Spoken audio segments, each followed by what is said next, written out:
عالم تھے نا, تو ان کو پتہ چل گیا تھا.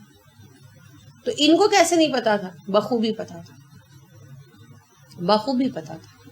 لیکن بات کیا ہے, ضد کی وجہ سے اقرار نہیں کرتے تھے اور نہ ہی کھل کر انکار کرتے تھے. ان جیسا چال باز دنیا میں کوئی نہیں ہو سکتا. انکار بھی نہیں کرتے تھے, اللہ کے ساتھ گیم کھیلتے تھے, لوگوں کو محض شک میں مبتلا کرتے تھے, انہیں سوالات سکھاتے تھے, عجیب عجیب باتیں ان کے ذہنوں میں بٹھاتے تھے.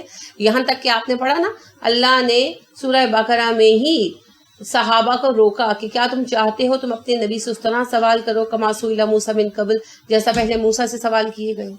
اس طرح کے سوال سکھاتے تھے کہ آپ صلی اللہ علیہ وسلم کے دل تنگ پڑتا تھا. تو پھر اللہ نے کہا کہ تم ان کے سکھائے ہوئے سوالات آ کر آپ سے مت کیا کرو. عجیب عجیب سوال کرتے تھے. آپ صلی اللہ علیہ وآلہ وسلم سے طرح طرح کی بیکار باتیں پوچھتے تھے جن سے آپ تنگ ہوتے تھے. تو اللہ نے پھر اس بات سے حکمن منع کر دیا. تو شک پیدا کرنا ان لوگوں کا بہترین طریقہ ہے لوگوں کو دین سے پھیرنے کا. شک کا حل کیا ہے؟ یقین. شک کیسے دور ہو سکتا ہے؟ یقین آنے سے دور ہو سکتا ہے. یقین کیسے آئے گا؟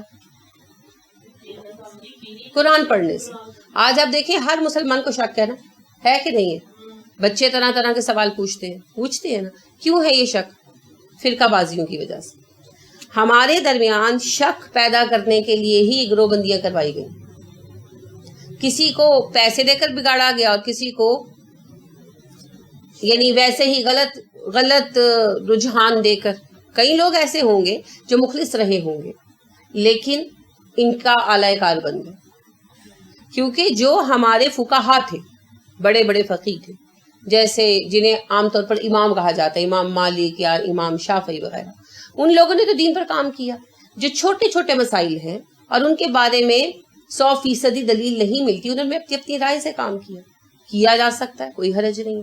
اب جہاں دین سے 100% دلیل نہیں آتی اور رائے سے کام لیا گیا, وہاں ہمیں اختیار ہے, ہم چاہیں تو رائے مانیں ایک کی, چاہے تو دوسرے کی, چاہے کسی کی بھی نہ مانے, اپنی رائے بنا لیں. ٹھیک ہے, پابندی نہیں ہے. ایک تو ہے نا جو قرآن و حدیث سے ثابت شدہ اصول ہیں, ان میں تو کچھ ہو ہی نہیں سکتا, وہ تو طے شدہ ہے. اب کچھ چیزیں ہیں جن میں قانون سازی کے لیے ہمیں چھوٹ دے دی گئی ہے, کیونکہ دنیا ہمیشہ ایک حال پہ تو نہیں نہ رہنی, قیامت تک کسی دین نے چلنا ہے. اب آج کے حالات کو دیکھیں, نبی کریم صلی اللہ علیہ وسلم کے زمانے کے حالات کو دیکھیں, بڑا فرق ہے نا حالات میں. تو بہت سارے مسائل پیدا ہونے تھے اور اللہ کریم کو یہ علم تھا, تو اللہ نے اسی لیے ہمیں یہ اجازت دی کہ ان معاملات میں تم خود قانون سازی کرو. جیسے گورنمنٹ کے سیٹ اصول نہیں دیے, یہ نہیں کہا کہ ضرور خلیفہ ہی بنانا ہے. اللہ نے کہا ٹھیک ہے جیسا چاہا اپنا نظام حکومت رکھو, بنیادی ڈھانچہ یہ ہونا چاہیے. ہو گئی بات.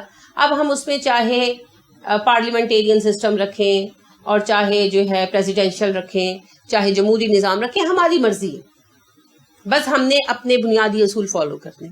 تو اس قسم کے کاموں کے اوپر رائے ہو سکتی ہے, رائے دے کر قانون سازی کی جا سکتی ہے. ٹھیک ہے, اب اس میں ہمارے پاس اختیار ہے, چاہے ہم امام مالک کی بات فالو کر لیں, چاہے ہم امام شافعی کی فالو کر لیں, چاہے ہم امام ابو حنیفہ کو فالو کر لیں, چاہے امام احمد بن حنبل کو فالو کر لیں, ہماری مرضی ہے. اور چاہے تو ہم چاروں میں سے کسی کو بھی فالو نہ کریں, کسی پانچویں کو فالو کر لیں, اور ہم اس کو بھی فالو نہ کریں. اگر ہم علم رکھتے ہیں اور سمجھتے ہیں تو ہم خود اس کے بارے میں جو قانون مناسب سمجھے وہ بنا لیں. کوئی حرج نہیں ہے, کیونکہ یہاں پر قانون سازی کی اجازت ہے. ٹھیک, لیکن ان چھوٹے چھوٹے اختلافات کو بڑے بڑے مسئلے کیوں بنا دیا گیا؟ ان لوگوں نے تو نہیں بنایا, ان کے بعد ان کے فالوورز نے بنایا. اب ان میں سے کچھ تو نیک نیت رہے ہوں گے جنہیں بہکا دیا گیا, اور کچھ ایسے بھی رہے ہوں گے جنہوں نے پیسے کی خاطر, شہرت کی خاطر یہ سب کیا. اب یہ تو ان کے اعمال کے پیچھے چھپا ہوا دل کا حال ہے جو اللہ جانتے ہیں, ہم نہیں جانتے. لیکن ان گروہ بندیوں کی وجہ سے فائدہ کیا حاصل ہوا یہود کو یا اسلام دشمنوں کو؟ شک و شبہ. دین پر دل نہیں ٹھہرتا بچوں کا نا, لوگوں کا, یوتھ کا بالکل نہیں ٹھہرتا. دین سے دور ہونے لگ گئے کیونکہ شبہ اتنا زیادہ ہے, کیا صحیح ہے کیا غلط ہے, کیا کریں کیا نہ کریں. یہاں تک ان کو ذہن میں کلیئر نہیں ہے کہ آیا پینٹ پہن کر نماز پڑھ سکتے ہیں کہ نہیں پڑھ سکتے, پڑھ سکتے ہیں کہ نہیں پڑھ سکتے. اس میں آپ بتائیں تو ٹخنوں کا کیا ہوگا؟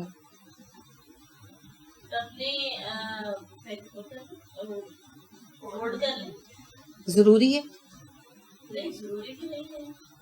کیوں نہیں ہے ضروری؟ جس سے سوال ہے وہی جواب دے. نماز میں مطلب کرنے پر تو ویسے تو ضروری نہیں ہے. نماز میں ضروری ہے؟ کہاں لکھا ہے؟ پڑھا ہے آپ نے؟ تو آپ نے اتنے دنوں سے کلاس لے رہے ہو, آپ نے یہ نہیں سیکھا جو چیز پڑھی نہیں ہے اس کو ضروری غیر ضروری مت کہو.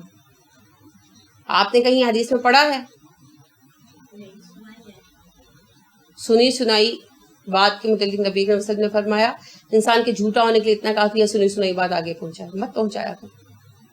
کوئی ضروری نہیں ہے جی. آپ لوگوں کی من گھڑت بات ہے جو آپ نے بچوں کے سر پر مسلط کر رکھی ہے, چاہے وہ نماز ہی چھوڑ دیتا گا. رسول اکرم صلی اللہ علیہ وسلم نے صرف اتنا کہا کہ ٹخنوں سے نیچے جس کا ازار بند لٹکے گا, پجامہ یا جو بھی کپڑا پہنتے, اس زمانے میں تہ بند ہوتے تھے نا, اب تہ بند نہیں ہوتے, اب شلواریں وغیرہ آ گئی ہیں. تو آپ نے فرمایا جس کا یعنی کپڑا جو ہے مرد کا ٹخنوں سے نیچے لٹکے گا اسے زمین میں دھسا دیا جائے گا.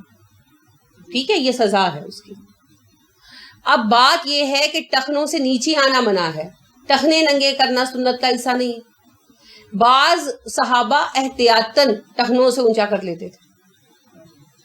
ٹھیک ہے, تو وہاں سے ایک رواج پڑ گیا کہ چلو ٹخنوں سے اونچا کر لو احتیاطاً. احتیاطاً کہیں بھی یہ حکم نہیں آیا کہ ٹخنے جو ہیں وہ اگر ننگے نہیں ہوں گے تو نماز نہیں ہوگی. اب جو پینٹیں پہنی جاتی ہیں, میں جینز کی بات نہیں کر رہی جو اوٹ پٹانگ طرح کی آتی ہیں, جو پینٹیں بچے صحیح پہنتے ہیں نارمل جس کو پینٹ کہا جاتا ہے, کیا وہ ٹخنوں سے نیچے جا سکتی ہے؟ نہیں, عام جینز بھی نہیں جاتی. ایک تو وہ بچے پہنتے ہیں نا جیڑیوں کے نیچے, وہ تو فیشن کے طور پر آئی ہے نا, وہ فیشن حرام ہے. ٹھیک ہے, وہ نہیں پہننی. لیکن عام جینز بھی نہیں جاتی کیونکہ وہ بیلٹ کے ساتھ بندھی ہوئی ہوتی ہے نا, اس کا سائز ہی ٹخنوں تک ہوتا ہے, اس کو اونچا کرنے کی کوئی حاجت نہیں. اور دوسری بات یہ ہے کہ آپ کا پینٹ یا پجامہ, مردوں کا, عورتوں کا نہیں, پینٹ یا پجامہ ٹخنوں سے نیچے نہ جائے, یہ پابندی نماز کے لیے نہیں ہے, یہ پوری زندگی کے لیے. اتنی عقل نہیں ہے ہمارے لوگوں میں کہ بچے وہ جو پہنتے ہیں نا خاص جینزیں آئی ہیں وہ پیچھے ایڑی سے لمبی ہوتی ہیں, آئی ہیں نا, اور وہ بچے ایڑیوں کے نیچے رول رول کر پھاڑ دیتے ہیں, وہ فیشن حرام. اور اسی کے متعلق آپ نے فرمایا جو ایسا فیشن کرتا ہے تکبر کے طور پر اپنا کپڑا جو ہے وہ ٹخنوں سے نیچے لٹکاتا ہے, اسے مرنے کے بعد زمین میں دھسایا جائے گا, قیامت تک دھستا رہے گا, یہ سزا ہے اس کی. وہ ہمیں نہیں پتا, وہ اپنے بچوں کو خرید دیتے ہیں اور وہ بے وقوفوں کی طرح گڑس گڑس کرتے پھرتے رہتے ہیں, اور پیروں کے نیچے ایڑیوں کے نیچے آ کر وہ پتلون پھٹتی رہتی ہے. وہ کوئی حرج نہیں ہے. ہاں, جب نماز پڑھنے کھڑے ہو تو ٹخنوں سے اونچے کر لو, حالانکہ نماز کا ٹخنوں سے اونچا کرنے سے کوئی تعلق نہیں ہے. بات سمجھ آئی آپ کو کہ نہیں آئی؟ تو آپ دیکھیے بات کیا تھی, کیا بنائی گئی, کیا سکھائی گئی, اور ہمارے معاشرے میں کیا پریویل کرتا ہے نا. اب ایک عام بچہ تنگ پڑتا ہے اور اس کے دل میں شبہ پیدا ہوتا ہے. کوئی مولوی صاحب جو معتدل مزاج ہے وہ ہنس کے کہتے ہیں نہیں نہیں پڑھو, پینٹ کے ساتھ نماز ہو جاتی, نہیں اونچی کرو. کوئی مولوی صاحب جو متشدد ہیں وہ کہتے ہیں اوئے مسجد سے نکل جا, تو نے اونچی کیوں نہیں کی. اب وہ بچے کے دل میں کیا آتا ہے, شک. اتنی معمولی بات پر دو مولویوں کی رائے ایک نہیں ہے, یہ کس طرح کا مذہب ہے؟ وہ یہ نہیں سمجھتے مولوی جھوٹ بولتے ہیں یا ان کو علم نہیں ہے یا وہ جاہل ہے. وہ کہتے ہیں ہمارے مذہب میں تو کسی بات پر اتفاق رائے ہی نہیں, ہمارے مذہب میں تو اختلاف ہی بہت ہے, لہٰذا مذہب میں خرابی ہے. یہ ہے شک, اور ہمیں کہا گیا شک میں مبتلا مت ہو. تو شک سے نکلنے کا حل کیا ہے؟ علم یقینی حاصل کرنا, یقینی علم. تو یقینی علم کہاں ہے؟ قرآن اور حدیث میں. جب ہم حدیث کو سے اصل ٹیکسٹ میں دیکھیں گے نا تو اتنی باتیں کلیئر ہوں گی کہ ہمیں سمجھ آ جائے گی کہ اصل میں ہم نے کیا کرنا ہے اور کیا نہیں کرنا. سمجھ آئی بات؟ تو یقینی علم حاصل کرنا شک کا علاج ہے. یعنی آپ کو شک ہو رہا ہے, کمرے میں بیٹھے ہیں اور آپ کو کوئی آواز آ رہی ہے اور آپ کو شک ہو رہا ہے باہر کوئی ہے, تو حل کیا ہے؟ اٹھ کر باہر آ کر دیکھ لیں, ہے نا. دروازہ کھول کر باہر جھانکیں گے کوئی ہے تو یقین ہو گیا ہے, اور نہیں ہے تو یقین ہو گیا نہیں ہے. تو لہٰذا شک کا حل ہے علم یقینی پانا, اور علم یقینی ہمیں ملتا ہے قرآن اور حدیث سے. تو قرآن و حدیث کے علم کے بغیر کچھ نہیں ہے. جب کوئی ایسا فارمولا سامنے آئے نا جو سمجھ نہ آ رہا ہو تو اس کی اصل حدیث کو تلاش کریں اور دیکھیں. ٹھیک ہے, پھر دیکھیں یا تو وہ حدیث نہیں ہوگی, لوگوں نے بات بنائی ہوگی, جیسے جی جمعے کے دن کپڑے نہ دھو, حدیث ہے, تو یہ ذرا تلاش کرے کہاں ہے. پھر دوسری بات یہ کہ یہ بھی ہوتا ہے کہ حدیث کا مفہوم کچھ ہوتا ہے, بنا کچھ دیا گیا ہوتا ہے, جیسے یہ پینٹ والی بات ہی, تو بیکار بات ہے. اسی طرح مجھے ایک واقعہ پیش آیا, میں ایک اکیڈمی پر پڑھایا کرتی تھی, تو بچے تھے, لڑکے تھے, انہیں اکیڈمی کے ساتھ ہی مسجد تھی, میں کہتی تھی جاؤ مسجد میں نماز پڑھو, عصر کے وقت بچیاں وہیں پڑھ لیتی تھی, بچے چلے جاتے تھے. تو ایک دن بچے کہنے لگے ہم نے نہیں جانا باجی, ہم نماز یہیں پڑھ لیں گے, ہم نے مسجد نہیں جانا. تو میں نے کہا کیوں نہیں جانا, اگر تم لوگ مسجد نہیں جاؤ گے تو مسجد میں آئے گا کون؟ تو کہنے لگے کہ جی وہ ہم نے نہیں جانا, وہ مولوی صاحب ناراض ہوتے ہیں, وہ ہمیں کہتے ہیں ٹوپی پہننا, تو ٹوپیاں گندی ہوتی ہیں. تو آپ کو پتہ ہے بچوں نے بال شال بنائے ہوتے تھے, وہ جیل شل لگا کے, 9th 10th کے بچے تھے, تو ایک ایج ہوتی ہے فیشن کی. تو میں نے کہا مولوی صاحب کو میں نے لکھ کر بھیجا کہ آپ بچوں کو مجبور نہ کیا کریں, اگر وہ ٹوپیاں نہیں پہنتے تو ٹوپی نہ پہننے سے کون سا نماز پہ حرج ہوتا ہے, تو آپ کیوں ان کو مجبور کرتے ہیں؟ تو اس کی وجہ سے وہ مسجد میں نہیں آنا چاہتے. تو میں نے ان کو کہا چلو آ جاؤ, اگر مجبور کیا تو پھر کل دیکھیں گے. تو مولوی صاحب نے مجھے آگے سے جواب یہ لکھ کر بھیجا کہ ٹوپی کے بغیر نماز نہیں ہوتی. یہ فتاوی عالمگیریہ میں لکھا ہے. میں نے اسی وقت بچے کو واپس بھیجا جس کے ہاتھ جواب آئے تھے, میں نے کہا ان کو نکال کر دیں. اب پہلی بات تو یہ کہ فتاوی عالمگیریہ جو ہے نا وہ ایک لا بک ہے, یعنی فقہ کی کتاب ہے, جس میں ریفرنسز نہیں دیے گئے بنیادی طور پر, اتنی اتھینٹک نہیں مانی جاتی. یہ ہمارے بر صغیر میں ایم ہی مشہور ہے.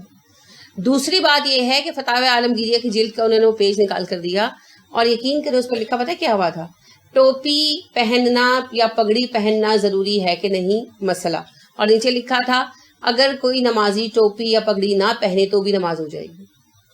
تو مسئلہ کیا ہے؟ وہ نیچے والی لائن کھا گئی نہیں, ایک لائن لکھی ہے, یہی لکھی ہے, اور وہ کہہ رہے ہیں کہ جی لکھا ہے ٹوپی کے بغیر نماز نہیں ہوتی. میں نے وہ پھر انڈر لائن کی, میں ان کو جا کر کہو کہ کہاں سے یہ مطلب نکلتا, ہمیں بھی تو سمجھائے نا. تو پھر خاموش ہو گئے مولوی صاحب. لیکن کہنے کا مطلب یہ ہے کہ اس طرح کی بیکار باتیں ہم لوگ کرتے ہیں جن کا نہ سر ہے نہ پیر ہے, اور اس کا نتیجہ یہ نکلتا ہے کہ جو لوگ دین سے بالکل واقف نہیں ہے, خاص طور پر ہماری یوتھ, وہ پھر شک دین پر کرتی ہے, افراد پہ نہیں کرتی.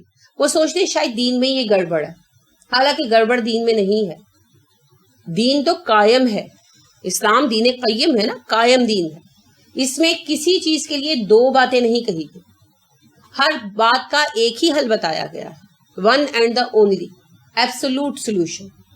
مسئلہ لوگوں میں ہے جو دین کو پیش کر رہے ہیں, اپنے اپنے مقاصد کے لیے دین کی شکلیں بدلتے ہیں. تو اس سے نکلنے کا حل کیا ہے؟ آپ کو قرآن کا یقینی علم ہو. اب مجھے کیسے پتا تھا کہ ٹوپی کے بغیر نماز ہو جاتی ہے؟ اس وجہ سے کہ رسول اکرم صلی اللہ علیہ وسلم جب مدینہ آئے تو صحابہ نے پوچھا آپ سے, ایک صحابی نے آ کر پوچھا کہ کیا ایک کپڑے میں نماز ہو جائے گی؟ تو آپ صلی اللہ علیہ وسلم نے فرمایا تم میں سے کتنوں کے پاس 2 کپڑے ہیں؟ یہ انہوں نے پوچھا خالی تیبند میں نماز ہو جائے گی؟ تو آپ صلی اللہ علیہ وسلم نے فرمایا کتنوں کے پاس قمیضیں ہیں؟ اکثریت کے پاس اس وقت نہیں تھی. تو جب خالی تیبند میں نماز ہو سکتی ہے مرد کی, تو پھر ٹوپی تو بڑی دور کی بات ہے نا. جس کے پاس پگڑی بنانے کے پیسے ہوں وہ قمیض کیوں نہ بنائے؟ تو اس لیے مجھے یقین تھا کہ یہ بات ہو نہیں سکتی, تو میں نے ان کو چیلنج کیا. شارٹ بچوں نے پہنے تھے, بچے آئے منہ بنا کے, دیکھیں اگر ان کی شارٹ گھٹنے کور کرتی ہے تو نماز ہوتی, ٹھیک ہے, کیونکہ رسول اکرم صلی اللہ علیہ وسلم نے سطر کے لیے گھٹنے, ناف سے گھٹنوں تک حکم دیا, اور صحابہ کو آپ نے کہا کہ اتنا کپڑے کا اہتمام کرو کہ تمہارے گھٹنے تک کور ہو, ٹھیک ہے, اس سے کم میں پھر سطر کور نہیں ہوتا. ٹھیک, تو جس کے شارٹس جو ہیں وہ گھٹنے کور کر رہے ہیں اس کی نماز ہوگی, یہ کوئی اس میں عیب کی بات نہیں. تو یہ جو ہے نا سب بیکار کی باتیں, ان باتوں سے شک و شبہ پیدا ہوتا ہے, اور اس کا حل کیا ہے؟ علم الیقین. یہ واقعہ میں نے اس لیے عرض کیا, مجھے کیوں اتنا یقین تھا اور میں کیوں مولوی صاحب کے سامنے کھڑی ہو گئی, اس لیے کھڑی ہو گئی کہ مجھے اس حدیث کی بنا پر یقینی علم حاصل تھا, اور مجھے پتا تھا یہ حدیث جو ہے یہ اتھینٹک ہے. تو مجھے پتا تھا یہ بات ہو نہیں سکتی, یہ مولوی صاحب یا تو غلط فہمی کا شکار ہے یا ایمی بحث کا ہے. تو لہٰذا آپ بھی یقینی علم حاصل کریں, جہاں مسئلہ سامنے آئے وہاں قرآن اور حدیث کا اصل علم حاصل کریں, حدیث کا اصل ٹیکسٹ پڑھیں. پھر آپ دیکھیں گے کہ حدیث کو یا تو بدل دیا گیا ہے, یعنی اس کے مفہوم کو, یا اپنی مرضی کے مطابق موڑ لیا گیا ہے. آپ کو کچھ نہ کچھ بیچ میں ہیر پھیر ملے گا. پھر آپ اس شک سے نجات پا جائیں گے انشاءاللہ. ٹھیک ہے. اللہ فرماتے ہیں وہ تمت پوری ہو گئی کلمات بات. تمت کی روٹ کیا ہے؟ تے میم میم تمام سے ہے. کلمات کاف لام میم. بات ربی کا تیرے رب کی صدقن سچائی والی و عدل انصاف والی، اور پوری ہو کر رہی تیرے رب کی بات جو سچائی والی ہے عادل والی ہے. کیا بات؟ کہ اللہ رب الکریم نے انسان کو ارادے اور اختیار کے ساتھ پیدا کیا. کوئی حق کو پسند کرے گا، کوئی شر کو پسند کرے گا، اور جن کو شر پسند ہوگا ان سے اللہ جہنم بھر دے گا. اللہ نے کہا تھا نا شیطان سے، شیطان نے کہا تھا میں تیرے بندوں کو ورگلاؤں گا. اللہ کریم نے کہا میرے بندوں کو تو ورگلا نہیں سکتا، ہاں جو تیری پیروی کریں گے ان کے ساتھ میں جہنم ضرور بھر دوں گا. تو اللہ کی بات ثابت ہو گئی. کیا بات ثابت ہوئی؟ حق اور شر باطل ان دونوں کے انتخاب کا انسان کو پورا ارادہ دیا گیا، اختیار دیا گیا. اپنی مرضی سے جو حق چنے گا جنت پائے گا، اور جو شر چنے گا باطل چنے گا وہ جہنم پائے گا. اور اس کا کوئی دوسرا راستہ نہیں. اور جو اللہ نے کہا کہ اپنے ارادے کے ساتھ لوگ حق چنیں گے اور اپنے ارادے کے ساتھ باطل چنیں گے، وہ ثابت ہو گیا. ٹھیک ہے. لا نہیں مبدلہ بدلنے والا کوئی لکلماتی ہی اس کی باتوں کو، کوئی اس کے فیصلے کو بدلنے والا نہیں ہے. کیا اصل فیصلہ ہے اللہ کا؟ انسان اور جن اپنی مرضی کے ساتھ راستہ منتخب کریں گے، اسی وجہ سے ان کے اعمال کی بنا پر جنت اور جہنم کا فیصلہ کیا جائے گا. وہ السمیع العلیم، وہ سنتا ہے وہ جانتا ہے. یعنی اللہ نے کہا نا کہ جو جھوٹ گڑ رہے ہیں ان کو چھوڑ دو، ان کی طرف بہکنے دو ان لوگوں کو جو بہکنا چاہتے ہیں. تو اللہ فرما دے یہ ساری چیزیں جو ہیں یہ اندھا دھند نہیں ہو رہی. میں سنتا ہوں، میں جانتا ہوں کون کیا مانگتا ہے، کس کے دل میں کیا طلب ہے، مجھے علم ہے.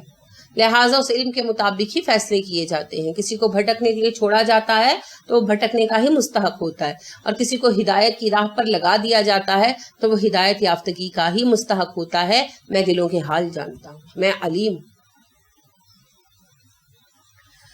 وَإِنْ اگر تو اطاعت کرے گا اکثریت کی، من جو فی الارض زمین میں ہے، یضلوک وہ تجھے بھٹکا دیں گے، عن سبیل اللہ اللہ کے راستے سے. اے نبی صلی اللہ علیہ وسلم اگر آپ انسانوں کی اکثریت کی پیروی کریں گے جو دنیا میں رہتے ہیں تو وہ آپ کو اللہ کے راستے سے بھٹکا دیں گے. کیا مطلب ہے؟ ہم کہتے ہیں نا سارے یہی کرتے ہیں. شادی میں ہم نے مہندی کرنی ہے، کہا جائے بھئی نہ کرو تو کیا کہا جاتا ہے؟ سارے ہی کرتے. بھئی آپ نے کس طرح کے کپڑے پہنے ہیں، یہ سلیو لیس ہیں، اسلام میں حرام ہے، سارے ہی پہنتے. آپ نے کس طرح کے بال بنائے ہیں تو جی سارے ہی بناتے ہیں. آپ نے آئی برو شیپنگ کیوں کی، اسلام میں منع ہے، جی سارے ہی کرتے ہیں. تو اگر ساروں کی پیروی کریں گے تو کیا ہوگا؟ یضلوک عن سبیل اللہ، وہ سیدھے راستے سے بھٹکا دیں گے. حق والے ہمیشہ کم رہیں، اپنی مرضی سے حق پر چلنے والے کم رہے ہیں. اچھا آپ سارے مائیں ہیں، کہیں آپ میں سے ٹیچرز بھی رہی ہوں گی.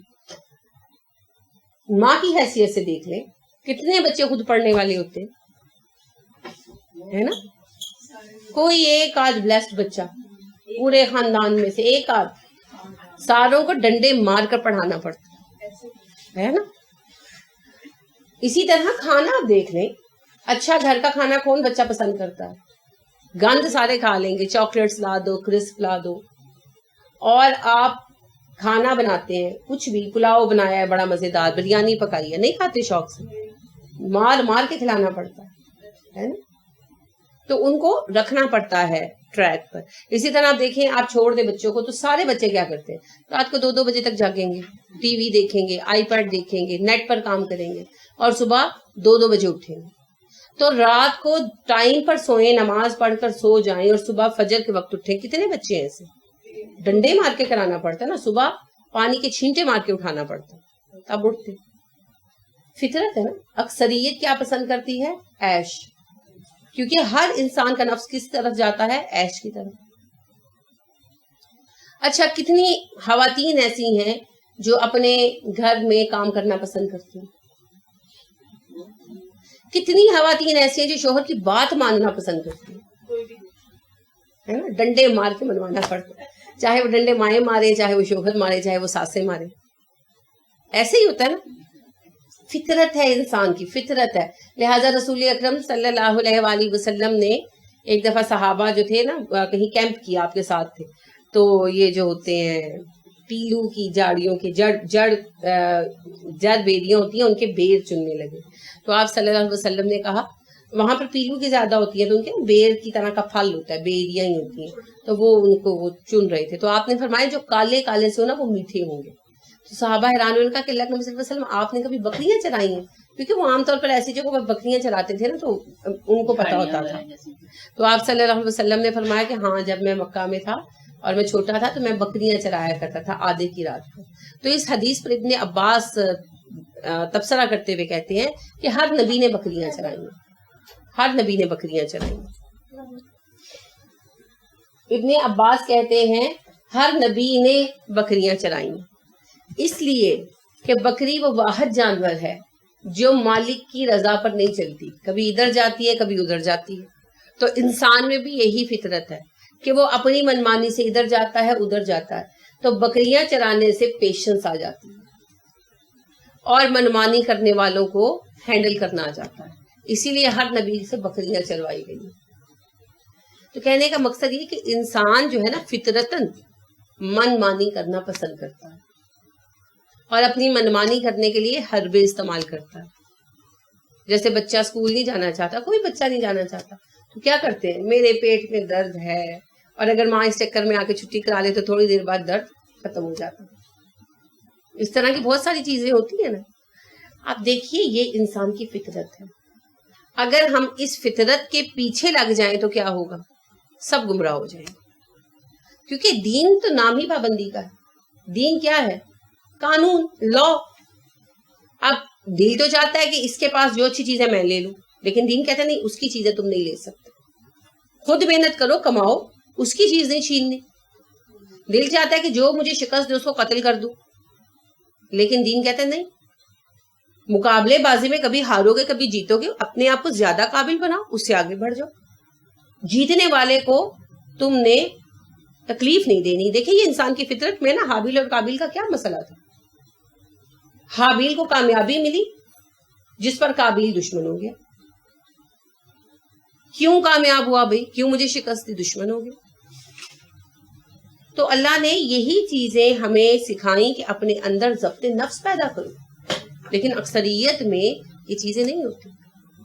اچھا آپ ایک چھوٹی سی بات اکثریت کی دیکھیں, آپ کے شوہر کے ساتھ لڑائی ہو جائے, ہوتی ہے گھروں میں, اور آپ پریشانی میں فون کر کے بتا دیں کہ بھئی میری لڑائی ہو گئی. اکثریت کیا کرتی ہے, رشتہ داروں کی اکثریت کیا کرتی ہے, تیل چھڑکتی ہے نا آگ پر, آپ کو اپنی پرانی باتیں بتائیں گے, ہمارے ساتھ بھی یہ ہوا وہ ہوا, ہے نا, اور آپ کو تمہاری تو ساس ہے ہی ایسی, تمہارا تو میاں ہے ہی ایسا, مرد تو ہوتے ہی ایسے. اچھا 10 رشتہ داروں میں سے شاید 2 ہوں گے جو آپ کو کہیں گے کوئی بات نہیں, گھروں میں یہ سب ہوتا رہتا ہے. ایسا ہے کہ نہیں, ہے نا. تو آپ دیکھیں پھر اکثریت کیا کرتی ہے, خرابی پیدا کرتی. اسی لیے کہا گیا اکثریت کے پیچھے مت لگو. حق حق ہے چاہے اس پر چلنے والا ایک بندہ ہو, اور باطل باطل ہے چاہے ساری دنیا اس کو فالو کرنا شروع کر دے. جیسے آج آپ دیکھ لیں اللہ کا قانون اور اللہ کا پسندیدہ طریقہ کیا ہے, مومن عورتیں اپنے آپ کو کور کریں. اب آج 99% مسلمان عورتیں ننگ دڑنگ پھر رہی ہیں, اور 0.1% خواتین ہیں بیچاری آؤٹ آف 100 جو اپنے آپ کو کور کیے ہوئے. تو بے شک ایسے ہے, مگر اس کے باوجود وہی صحیح. اکثریت نے غلط طریقے کو قبول کر لیا, اس سے غلط طریقے کو صحیح قرار نہیں دیا جا سکتا. ٹھیک ہے, صحیح صحیح رہے گا, غلط غلط رہے گا, چاہے صحیح کو ماننے والا ایک بھی نہ ہو. جیسا لوط علیہ السلام کے ساتھ ہوا نا, پوری قوم میں سے ایک نے بھی نہیں مانا, لیکن اس سے غلط صحیح نہیں ہو گیا, صحیح غلط نہیں ہو گیا. جو غلط تھا وہ غلط رہا, جو صحیح تھا وہ صحیح رہا. تو آپ دیکھیے اس کی ایک اور مثال ہم آج کل لیتے ہیں. امریکہ میں جب ہومو سیکشولیٹی لیگلائز کی گئی تو برطانیہ میں بھی پھر اس پر بات چیت ہوئی. برطانوی کابینہ اس کے حق میں نہیں تھی. بڑی اچھی ڈیبیٹس تھی ان لوگوں نے سیریسلی, کہ انہوں نے کہا یہ تو بہت تباہی کی چیز ہے, اس میں یہ خرابی یہ خرابی یہ خرابی, تو یہ نہیں ہونا چاہیے. ٹھیک ہے, ان کے جو کابینہ کے ارکان تھے پڑھے لکھے لوگ کلین سوسائٹی کی, انہوں نے کہا نہیں یہ نہیں ہونا چاہیے, اور اکثریت رائے سے مخالفت کی گئی. لیکن پھر ان کا طریقہ کار یہ ہے کہ پھر عوام سے اس کے بارے میں رائے لی جاتی ہے, سروے کیا جاتا ہے. تو سروے میں 67% لوگوں نے رائے یہ دی کہ ہم کسی کی زندگی میں دخل کیوں دیں, اگر کوئی ہومو سیکشل ہونا چاہتا ہے تو ہوا کرے, تو اس کی آزادی ملنی چاہیے, اس کو لیگلائز کیا جانا چاہیے. تو عوام کی رائے پر یہ فیصلہ لیا گیا. جو پڑھے لکھے بہترین افراد تھے, منتخب نمائندے تھے, انہوں نے اس کی مخالفت کی تھی. اکثریت جو ہوتی ہے نا عوام, وہ ان پڑھ ہوتے ہیں یا زیادہ سوچ سمجھ والے نہیں ہوتے, انہیں دور رس نتائج کا پتہ نہیں ہوتا. جو پڑھے لکھے ہوتے ہیں ان کو دور رس نتائج کا پتہ ہوتا, لہٰذا وہ جانتے ہیں کہ اس میں آگے جا کر کیا خرابیاں پیش آئیں گی, اور عام لوگوں کو نہیں پتا ہوتا. وہ جب تجربے سے گزرتے ہیں تب جا کر سمجھ آتی ہے, اور اس وقت تک ہاتھوں سے سب کچھ نکل چکا ہوتا ہے. اسی وجہ سے اللہ نے فرمایا اکثریت کی رائے پر نہیں چلنا, کس پر چلنا ہے؟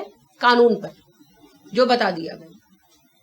یہ بات بیکار ہے کہ لوگ کیا کہتے ہیں, اس کی کوئی اہمیت نہیں, کیونکہ لوگ تو اکثر جو کہتے ہیں بلا سوچے سمجھے کہتے ہیں. آپ دیکھیے کہ سارے یہ مانتے ہیں نا, چڑیلیں ہوتی ہیں, ڈائنیں ہوتی ہیں, مانتے ہیں نا, آج تک پروو ہوا. تو اکثریت کی رائے کی کوئی ویلیو نہیں ہے. جل پریاں ہوتی ہیں نا. اسی طرح آپ دیکھیں لوگوں کی اکثریت خلائی مخلوق کو مانتی ہے. کوئی ثبوت ہے دنیا میں خلائی مخلوق ہونے کا؟ دیکھیں یہ ساری باتیں جو ہے نا عوام کی باتیں, ان کی اہمیت نہیں ہوتی. علم کی دلیل کی اہمیت ہے, چاہے وہ ایک بندے نے دی ہو. علمی دلیل کی اہمیت ہوتی ہے. تو قرآن دلیل ہے. اگر قرآن کا جو علم ہے وہ ساری دنیا کے خلاف جا رہا ہے تب بھی اسی پر عمل کیا جائے. تو مسلم حکومت جو ہے وہ افراد کی رائے پر نہیں چلتی, وہ قرآن کے فیصلے پر چلتی ہے, علم پر چلتی ہے.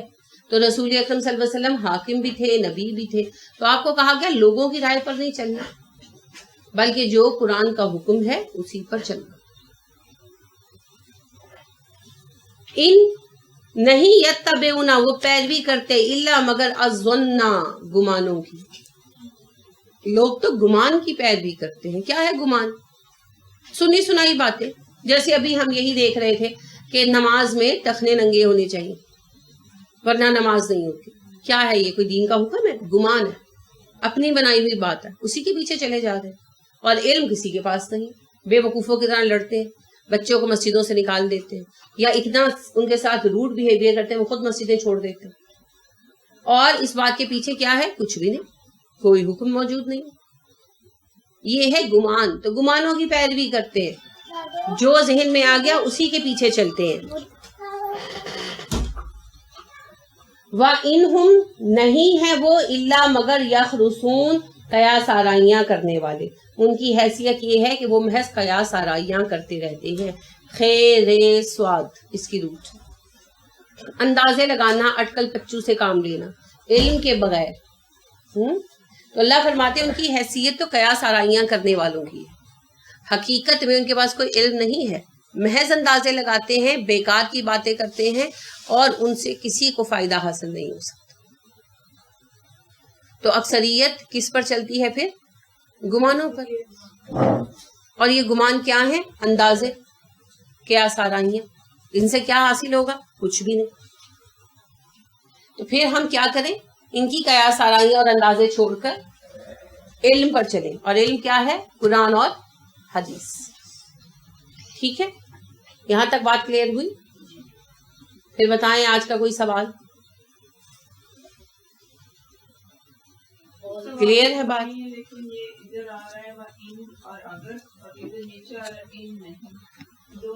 ان کا دونوں طرح کا مطلب ہوتا ہے. جیسے ماں کا جو بھی ہوتا ہے نہیں بھی ہوتا ہے, یہ پھر پتہ چلتا ہے ٹیکسٹ سے.